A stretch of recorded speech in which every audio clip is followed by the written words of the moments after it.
Hey everybody, I'm back for my second video on 3 more tips to help avoid binge eating.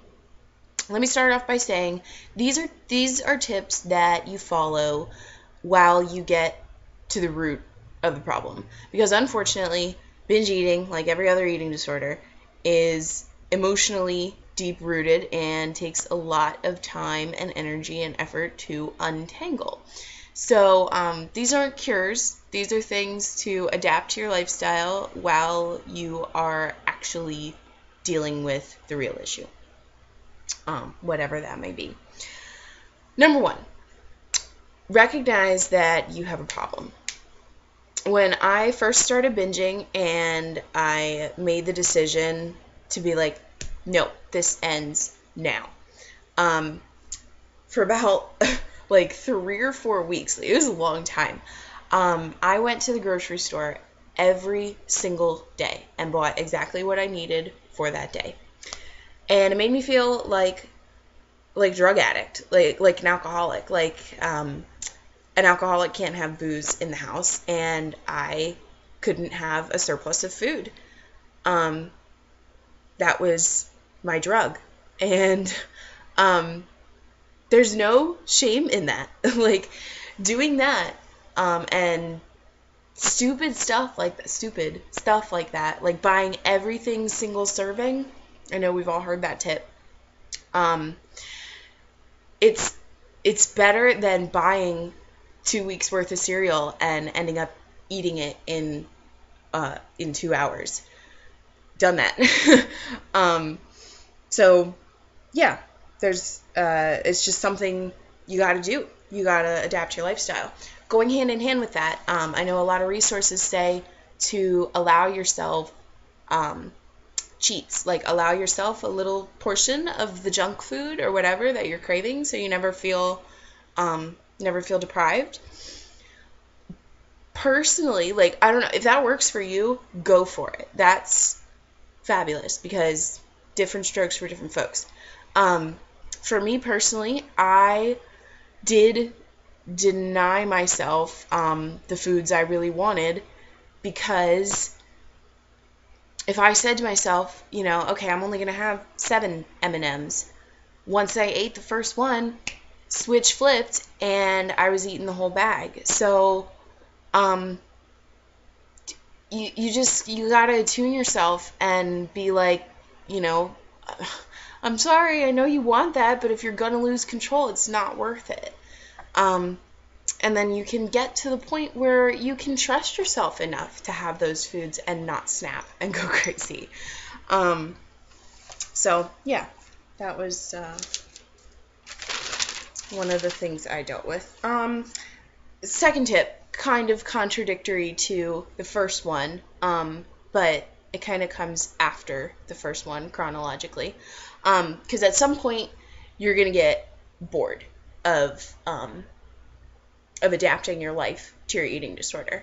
And I made this realization in anorexia recovery, that like at one point that was all I was talking about to anybody ever, all the time. It was always about my recovery, and that's good to talk about it.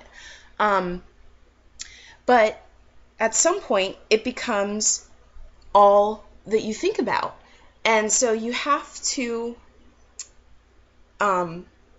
focus on life, because there's bigger fish to fry. So my tip is, it's going to sound kind of silly, but pretend you're normal. I know that sounds really ignorant and oversimplistic, but hear me out. Practicing normalcy begets normalcy. You just kind of, if you're thinking about food and ED all the time and adapting your life to it, you're never going to break free from it.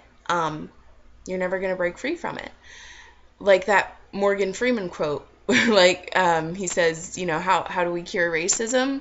Stop talking about it. Like, yeah, I don't know. I know it sounds extremely oversimplistic and almost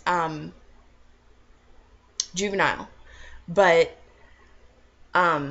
at some point, once you do start to trust yourself, go out with friends, stop talking about it, focus on the things that really matter, go out to eat with your friends, and don't even think about it, just order what you want to eat and eat it, and then focus on the movie you're going to see afterwards, or the bowling that you're going to do, or shopping, or whatever, focus on life. Number 3, I know a lot of resources say that it's a good idea to graze throughout the day and eat smaller meals so you never feel deprived, you never feel starved, because it's true, if you restrict yourself, that often leads to a binge later. That being said, once again, different strokes, different folks. This is just kind of what worked for me. I prefer a lot of times to eat a bigger meal, like fewer bigger meals, like 2 or 3, because I can be like, okay, first I'm going to have my sandwich, and then I'm going to have my apples and peanut butter, and then I'm going to have a cup of yogurt, and then I'm going to have 5 Swedish fish, or, something else like that. And I know that I've earned it, and I'm still going to be, within a normal food intake, whatever, because I personally like to feel full. And some people don't like to feel full, but I very much do. So, and in that way, if you have, a couple different things at a meal, it kind of feeds that side of you, pun totally intended, the side of you that wants to binge. But once again, you kind of have to build up to that if you feel like one thing after another is going to just lead you to let loose and go out of control. So I will leave you with a quote, one that I have found particularly helpful. It's that if today is just a little bit better than yesterday, that means progress. And if today happens to be worse than yesterday, that just means that it'll be that much easier for tomorrow to be better. So, once again, health and happiness. Leave some comments. Peace out.